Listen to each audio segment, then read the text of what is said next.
क्योंकि एक नए YouTube चैनल के लिए लाइक और शेयर बहुत इंपॉर्टेंट ऐसे तो नहीं होता है। कि इस कर्व्ड सरफेस से कोई फ्लक्स पास ही नहीं करेगा।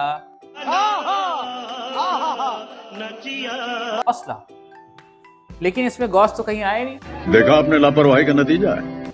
Hello everyone, welcome to my YouTube channel math lab. तो हम लोग फिजिक्स के जो इम्पोर्टेंट डेरिवेशन है वो हम लोग कर रहे हैं, और आज ये एप्लीकेशन ऑफ गॉस लगा एक इम्पॉर्टेंट डेरिवेशन है, electric field due to infinite plane sheet of charge. इसका डेरिवेशन हम लोग करेंगे। देखिए कितना इजी वे में मैं आपको बताता हूँ। तो चलिए शुरू करते हैं। और आप लोग को अगर ये वीडियो पसंद आए तो लाइक करिएगा, और अपने दोस्तों में, क्योंकि एग्जाम का टाइम है, शेयर करिएगा और कमेंट करना ना भूलें, ठीक है। आपका लाइक हमारे लिए बहुत इंपॉर्टेंट है, क्योंकि एक नए यूट्यूब चैनल के लिए लाइक और शेयर बहुत इंपॉर्टेंट ऐसे तो नहीं होता है। तो अगर आपको वीडियो पसंद आ रही है तो आप लाइक करें और शेयर करें। अरे कहना क्या चाहते हो? तो टाइम वेस्ट ना करते हुए हम लोग स्टार्ट करते हैं। Electric field intensity due to infinite plane sheet of charge. इसके लिए बेसिक आना चाहिए। बेसिक ये आना चाहिए आपको, एक इलेक्ट्रिक फ्लक्स वाली वीडियो बनाया था अभी कुछ दिन पहले, तो वो फ्लक्स आपको पता होना चाहिए, इलेक्ट्रिक फ्लक्स। जिसने नहीं देखा है वो जाके वो वीडियो देख ले, इलेक्ट्रिक फ्लक्स वाली, ऊपर आ रहा होगा इलेक्ट्रिक फ्लक्स में, या फिर चैनल में जाके इलेक्ट्रिक फ्लक्स वाली वीडियो देख के आए, फिर ये समझे, बहुत क्लियर समझ में आएगा, ठीक है। नहीं अगर आता है तो इधर फॉर्मूला लिखते हैं, देखिए आपको समझ में आएगा फ्लक्स क्या होता है और इलेक्ट्रिक फील्ड इंटेंसिटी क्या होती है, आपको समझ में। तो बेसिक रिक्वायरमेंट इसके लिए यही चाहिए कि फ्लक्स क्या होता है। तो फ्लक्स का फॉर्मूला इधर लिख देते हैं। फ्लक्स का फॉर्मूला, इलेक्ट्रिक फ्लक्स, फ्लक्स को फाई से डिनोट करते हैं। फाई ई लिखने का मतलब है electric flux, E vector dot A vector, और पता होगा। और ई क्या है? इलेक्ट्रिक फील्ड इंटेंसिटी, और ए क्या है? एरिया वेक्टर, ठीक है। ये इलेक्ट्रिक फ्लक्स वाले वीडियो में बहुत डिटेल में बढ़िया से समझाया है, क्वेश्चन भी किया है वहां पर। और अभी यहाँ देख दो, क्या इसको ओपन करते हैं जब भी डॉट प्रोडक्ट को, तो ई डॉट ए कॉस थीटा, जब भी दो डॉट को ओपन करते हैं तो ई का मैग्नीट्यूड, ए का मैग्नीट्यूड कॉस थीटा आता है। जब भी डॉट को ओपन करेंगे कॉस थीटा आता है। थीटा क्या होता है? ई और ए के बीच का एंगल, एरिया वेक्टर, ठीक है। थोड़ा समझने के लिए, एरिया वेक्टर वो होता है जो प्लेन के हमेशा परपेंडिकुलर, जैसे ये मेरा व्हाइट बोर्ड है, इसके परपेंडिकुलर हमेशा एरिया वेक्टर। अगर ये व्हाइट बोर्ड ऐसे रखा होता, ऐसे, तो ये एरिया वेक्टर ऐसे, ठीक है। तो एरिया वेक्टर हमेशा सरफेस के क्या होता है? परपेंडिकुलर होता है, बस इतना पता रखना है। और अगर गोल गोल एरिया है, किसी सरफेस का एरिया गोल गोल है, तो उस पे भी हर पॉइंट पे एरिया वेक्टर हर पॉइंट पे क्या होगा? परपेंडिकुलर होगा, ठीक है। तो अब हम लोग स्टार्ट करते हैं अपना डेरिवेशन। ये तो आपको पता ही होगा, अगर प्लस चार्ज है कहीं पे डिस्ट्रीब्यूट है, या प्लस क्यू चार्ज है, तो उसकी वजह से जो इलेक्ट्रिक फील्ड का डायरेक्शन होगा वो आउटवर्ड होगा, ठीक है। तो अब यहाँ पे बनाते हैं एक शीट। शीट क्या होती है? एक चादर, जैसे कि बोर्ड है ये, तो उसमें लंबाई है, चौड़ाई है। सबसे important, infinite plane sheet. Infinite plane sheet का क्या मतलब है? क्या बहुत बड़ी शीट के लिए हम लोग इलेक्ट्रिक फील्ड इंटेंसिटी फाइंड करेंगे? ऐसा नहीं है। इनफाइनाइट शीट कहने का मतलब कि जिस पॉइंट पे हम लोग इलेक्ट्रिक फील्ड फाइंड करने जा रहे हैं, वो पॉइंट शीट से बहुत कम दूरी पर है।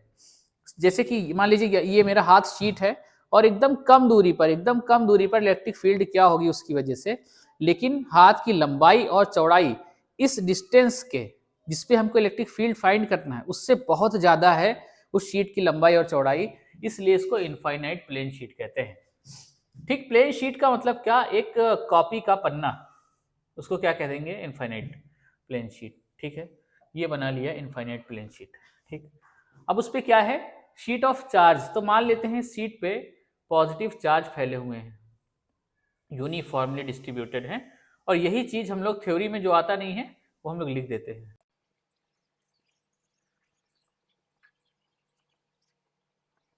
तो प्लस की वजह से तुम लोग को पता है कि रेडिली आउटवर्ड होता है इलेक्ट्रिक फील्ड का डायरेक्शन।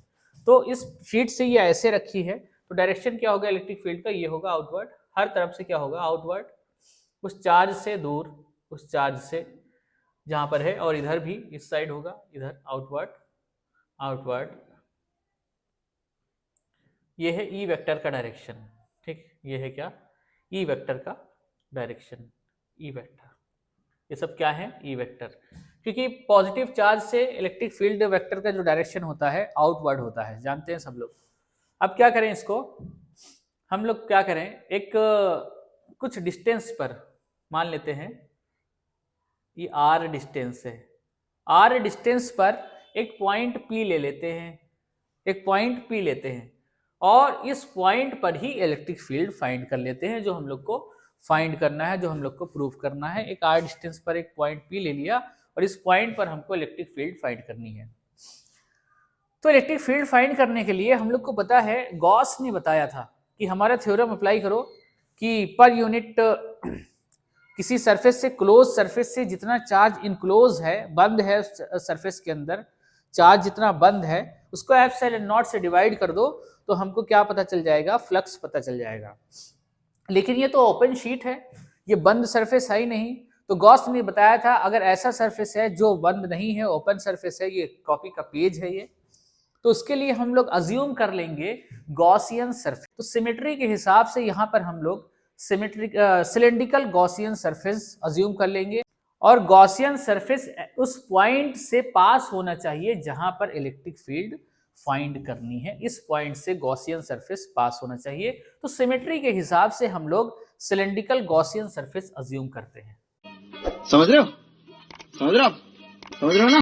ये देखिए, अब ये क्या है, सिलेंड्रिकल गॉसियन सरफेस। ये क्या है, गॉसियन सरफेस। अब क्या करें, गॉसियन सरफेस कैसा है? अगर ये मेरे पास बुक है, ये मेरे पास बुक है, तो बुक के इधर ऐसा है और बुक के इधर ऐसा है। ये जो दिख रहा है आपको, ये और ये ऐसा रखा हुआ है, ठीक। तो अब हम लोग क्या करते हैं, इस पर फ्लक्स, इस क्लोज सरफेस से ये जो सिलेंड्रिकल गॉसियन सरफेस आया, इस पॉइंट P पर हमको इलेक्ट्रिक फील्ड फाइंड करनी है, इस पॉइंट P पर। तो हम लोग देखते हैं कि इस सरफेस से कितना फ्लक्स लिंक है। तो एक कोई सिलेंड्रिकल सरफेस है तो उसमें कितने टाइप की सरफेस है, एक तो गोल गोल सरफेस, जैसे मार्करी है, ये सिलेंड्रिकल शेप का है तो इसमें एक गोल गोल सरफेस है, एक इधर फ्लैट, एक इधर फ्लैट, ठीक है। तो देख लेंगे कि इससे टोटल फ्लक्स कितना निकल रहा है, वही हमारा क्या होगा, टोटल फ्लक्स की वैल्यू। तो देखते हैं क्या आता है। तो एक इस वाले, ये जो फ्लैट सरफेस है, इसके फ्लक्स को मान लेते हैं φ1, ठीक, और इसके फ्लक्स को मान लेते हैं φ2, और ये जो कर्व सरफेस है उसके फ्लक्स को मान लेते हैं φ3, ठीक है। कर्व सरफेस है, उससे उसको मान लेते हैं A1, A से एरिया, कर्व सरफेस एरिया 1, और इसको मान लेते हैं A2 और इसको मान लेते हैं A3। तीन सरफेस है हमारे पास, ठीक। आप ये बताइए कि फ्लक्स क्या होता है। फ्लक्स E वेक्टर और A वेक्टर के बीच का डॉट प्रोडक्ट होता है। तो यहां पर देखो, अब हम लोग लेते हैं इस सरफेस के लिए, ये जो फ्लैट सरफेस है इसके लिए देखते हैं फ्लक्स कितना है। तो इस सरफेस से अगर ये बंद है तो इलेक्ट्रिक फील्ड किधर को आ रही है, बाहर को आ रही है, आउटवर्ड। ये है E वेक्टर का डायरेक्शन, ठीक। और हमारा एरिया वेक्टर हमेशा सरफेस के परपेंडिकुलर होता है, तो ये ऐसे रखा है, तो एरिया वेक्टर भी किधर को आएगा, सामने को आएगा, तो एरिया वेक्टर भी इधर को आएगा। स्मॉल सरफेस लेते हैं DA वेक्टर, ठीक। तो फ्लैट सरफेस जो उधर है उससे फ्लक्स कितना आएगा उसको मान लेते हैं φ1, ठीक। लिख देते हैं टोटल फ्लक्स, सबसे पहले लिख देते हैं total flux linked with surface, ठीक। टोटल फ्लक्स तो क्या लिखते हैं, φE equal to φ1 plus φ2 plus φ3। तो सबसे पहले φ1 फाइंड करते हैं, फ्रॉम सरफेस A1, इसको सरफेस को A1 माना है हमने, A1, ठीक। तो स्मॉल, इस सरफेस पे बहुत छोटा सा एरिया लिया है, इसलिए यहां पर क्या लिख दिया, DA, बहुत डिफरेंशियल एरिया, छोटा सा एरिया, इसलिए DA फ्रॉम सरफेस। तो एंगल E और A के, DA के बीच में एंगल कितना है, from surface A1 angle theta is equal to कितने डिग्री है, 0 डिग्री। देखो E भी उसी डायरेक्शन में और DA भी उसी डायरेक्शन में, तो एंगल कितना हुआ, 0 डिग्री, एंगल 0 डिग्री। तो क्या लिख देंगे, फ्लक्स, फ्लक्स बहुत छोटे एरिया से कितना फ्लक्स जाएगा, हम लोग लिख देते हैं d phi e, बहुत छोटे एरिया से बहुत छोटा फ्लक्स जाएगा, इसलिए डिफरेंशियल फ्लक्स लिखा है, d phi equal to E vector dot DA vector. तो इसको ओपन करेंगे तो क्या आएगा, E DA कॉस थीटा, और थीटा की वैल्यू कितनी है 0 डिग्री। कॉस 0 की वैल्यू कितनी होती है 1।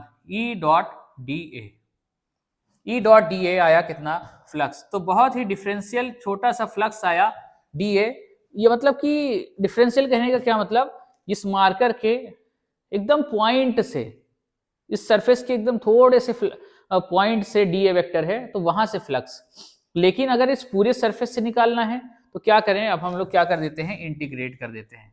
तो पूरे डेरिवेशन के लिए ई की वैल्यू चेंज नहीं होगी, इलेक्ट्रिक फील्ड सेम रहेगी। और डी फाई ई को जब पूरे सरफेस के लिए निकालेंगे तो फाई ई लिख देंगे, फाई ई इक्वल टू ई तो कांस्टेंट है, जो कांस्टेंट होता है इंटीग्रेशन से बाहर आ जाता है, D a integration of D A. ठीक, ये आ गई क्या इक्वेशन फर्स्ट।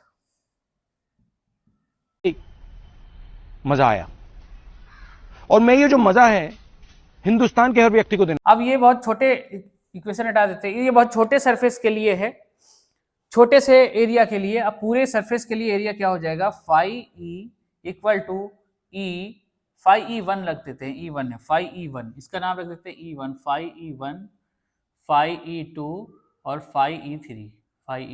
ठीक, फाई वन तो कितना आ जाएगा ई, और पूरे एरिया को फाइंड करेंगे तो क्या आ जाएगा ई डॉट ए।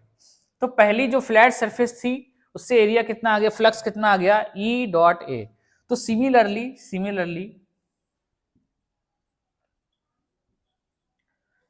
इस वाली फ्लैट सरफेस से भी सेम फ्लक्स आएगा।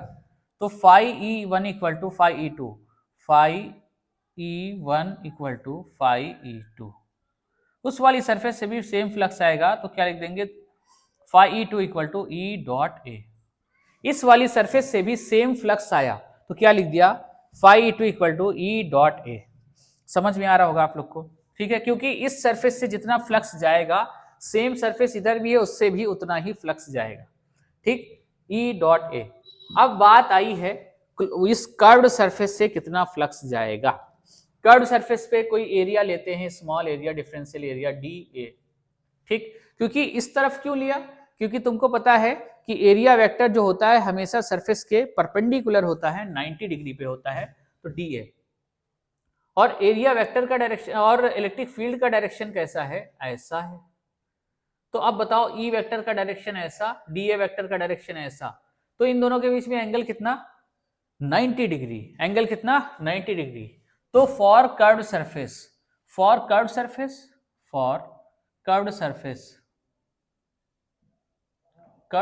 मतलब घूमी हुई सरफेस के लिए angle between E and A vector is equal to कितने degree, theta equal to 90 degree. Theta कितना है, ई और ए के बीच में किसी भी पॉइंट पे देखो 90 डिग्री आएगा ई और ए के बीच का एंगल।